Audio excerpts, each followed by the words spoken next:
तो आज का हमारा टॉपिक है चैप्टर 5 जीवन की मौलिक इकाई। जीवन की मौलिक इकाई हमारा जो शरीर है मानव का, वो का सबसे छोटा पार्ट हम कह सकते हैं। हमारे शरीर की जो क्रियात्मक और संरचनात्मक इकाई है वो क्या है? एक कोशिका है। हमारी जो शरीर है, मानव शरीर, उसकी संरचनात्मक एवं क्रियात्मक इकाई जो है वो क्या है? कोशिका है। किसी भी जीव की कह सकते हैं, शरीर की कह सकते हैं। तो वो क्या होती है? कोशिका होती है। कोशिका जो होती है उसको सबसे पहले रॉबर्ट हुक जो है, साइंटिस्ट है रॉबर्ट हुक, उन्होंने क्या किया? पेड़ की छाल से प्राप्त कॉर्क को लिया और फिर उस कॉर्क को क्या किया? उन्होंने पतले पतले सेक्शन में काटा, पतली पतली उनकी स्लाइस काट ली, ठीक है। और उन स्लाइस को उन्होंने क्या किया? अपनी बनाई हुई सूक्ष्मदर्शी में देखा, तो उन्होंने देखा कि उसमें इस तरह से छोटे छोटे क्या दिखाई देते हैं? प्रकोष्ठ दिखाई देते हैं। और ये प्रकोष्ठ जो हैं, इन्हीं को इन्होंने क्या नाम दिया? सेल। सेल जो होता है उसको लैटिन भाषा में छोटा कमरा कहते हैं। तो ये क्या है? छोटे छोटे प्रकोष्ठ हैं, तो इसीलिए उन्होंने उसको नाम दिया सेल, जिसको हम हिंदी में क्या कहते हैं? कोशिका। कोशिका की खोज का श्रेय किसको जाता है? रॉबर्ट हुक को, जिन्होंने कॉर्क कोशिकाओं में देखा था मृत कोशिकाओं को। सबसे पहले इन्होंने जो कोशिकाएं देखी थी वो कैसी देखी थी? मृत कोशिकाओं को देखा था। अब कोशिका को जीवन की संरचनात्मक और क्रियात्मक इकाई क्यों कहते हैं? क्योंकि कोशिका में ही सारी उपापचय क्रियाएं संपन्न होती है, ठीक है। यहाँ पर नेक्स्ट है ल्यूवेनहोक जो है, उन्होंने तालाब में जीवित कोशिकाओं को सबसे पहले देखा था। तो अगर क्वेश्चन आ जाए जीवित कोशिकाओं को पहले किसने देखा, तो ल्यूवेनहोक ने देखा। मृत कोशिकाओं को पहले देखा रॉबर्ट हुक ने। अगर मेंशन नहीं हो कि कोशिका की खोज किसने की, सिर्फ इतना ही लिखा हो, तो वो आप आंसर क्या देंगे? Robert Hooke. नेक्स्ट है कि कोशिका जो होती है, प्रत्येक कोशिका, उसके सेंटर में जो होता है, जो संरचना पाई जाती है, उसे हम कहते हैं केंद्रक। तो सपोज ये कोशिका है, तो इसके सेंटर में जो पार्ट है इसको हम क्या कहते हैं? केंद्रक। और ये जो केंद्रक है इसकी खोज का श्रेय जाता है रॉबर्ट ब्राउन को, ठीक है। नेक्स्ट है कोशिका जो होती है उसमें केंद्रक और ये जो बाहर वाली झिल्ली कहलाती है, इसको कहते हैं कोशिका झिल्ली। क्या कहते हैं? कोशिका झिल्ली। केंद्रक और कोशिका झिल्ली के बीच में एक लिक्विड भरा होता है, तरल पदार्थ, और इस तरल पदार्थ को पुरोकन जी ने नाम दिया था जीव द्रव्य। क्या नाम दिया था? जीव द्रव्य, ठीक है। इसमें जीव द्रव्य में केंद्रक भी सम्मिलित होता है, ये बात ध्यान रखनी है। नेक्स्ट है स्लीडन और स्वान नाम के दो साइंटिस्ट थे, एम स्लीडन तथा टी स्वान। इन्होंने कोशिका सिद्धांत का प्रतिपादन किया था। आपको क्वेश्चन आ जाएगा कोशिका सिद्धांत लिखिए, ये किसने दिया? तो आप लिखेंगे कोशिका सिद्धांत जो है वो एम स्लीडन और टी स्वान द्वारा दिया गया था। और कोशिका सिद्धांत के 3 पॉइंट है मुख्यतः। पहला है प्रत्येक जीव जो होता है वो कोशिकाओं का बना होता है। प्रत्येक जीव, चाहे वो पौधा हो, जंतु हो, वो सब किसके बने होते हैं? कोशिकाओं के बने होते हैं। ऐसा हो सकता है कि कोई जीव जो है वो पूरा का पूरा सिर्फ एक ही कोशिका से बना हो, तो ऐसे जीव जो होते हैं उन्हें हम कहेंगे एक कोशिकीय जीव। एक कोशिकीय जीव। ये जो एक कोशिकीय जीव होते हैं, इनमें पूरी एक कोशिका ही पूरा जीव बना देती है। एक ही कोशिका पूरा जीव बना देगी। इसका एग्जाम्पल पूछ सकते हैं आपको। उदाहरण जो होते हैं एक कोशिकीय जीवों के, वो है अमीबा,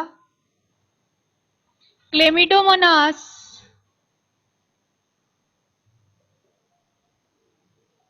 पैरामीशियम और बैक्टीरिया। ये सब किसके एग्जाम्पल हैं? एक कोशिकीय जीवों के, यानी कि केवल एक ही कोशिका के बने होते हैं ये। लेकिन कुछ जीव जो होते हैं वो एक से ज्यादा कोशिकाओं के बने होते हैं, और उन्हें हम कहते हैं बहुकोशिकीय जीव। बहुकोशिकीय जीव। ये जो बहुकोशिकीय जीव होते हैं, इनके एग्जाम्पल हो सकते हैं फंजाई,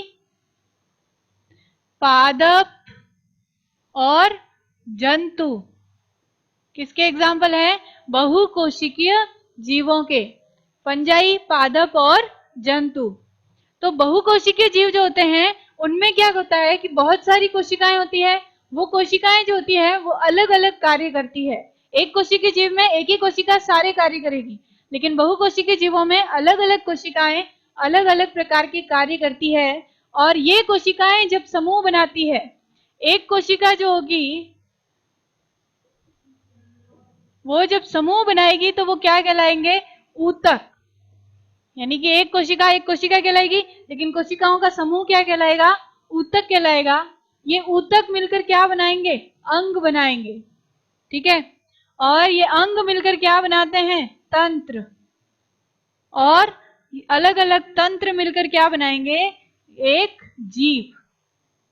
तो इस तरह से होता है, कोशिकाएं मिलकर ऊतक बनाती है, ऊतक मिलकर अंग बनाते हैं, अंग मिलकर तंत्र बनाते हैं, और बहुत सारे तंत्र मिलकर क्या बना लेते हैं? जीव। जैसे हमारे अंदर भी आपने देखा होगा, पाचन तंत्र होता है, तंत्रिका तंत्र होता है, श्वसन तंत्र होता है, और रिप्रोडक्टिव सिस्टम भी होता है।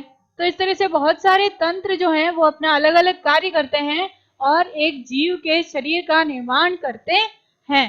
ठीक है, अब यहाँ है कोशिका सिद्धांत। कोशिका सिद्धांत के मुख्य बिंदु क्या है? कोशिका सिद्धांत जो है उसके अनुसार प्रत्येक जीव जो है वो किसका बना हुआ है? कोशिकाओं का बना हुआ है, या तो एक कोशिका का या एक से ज्यादा कोशिका का। और कोशिका जो है हमारे जीवन की मूलभूत इकाई है। कोशिका को जीवन की मूलभूत इकाई क्यों कहते हैं? क्योंकि एक कोशिका में ही हमारे शरीर की सारी क्रियाएं संपन्न होती है। सभी उपापचयी क्रियाएं कहाँ संपन्न होती है? कोशिका में होती है। फिर नेक्स्ट पॉइंट है, सभी कोशिकाएं जो होती है वो पूर्ववर्ती कोशिकाओं से मिलकर बनी होती है। पूर्ववर्ती मतलब जो पहले से है।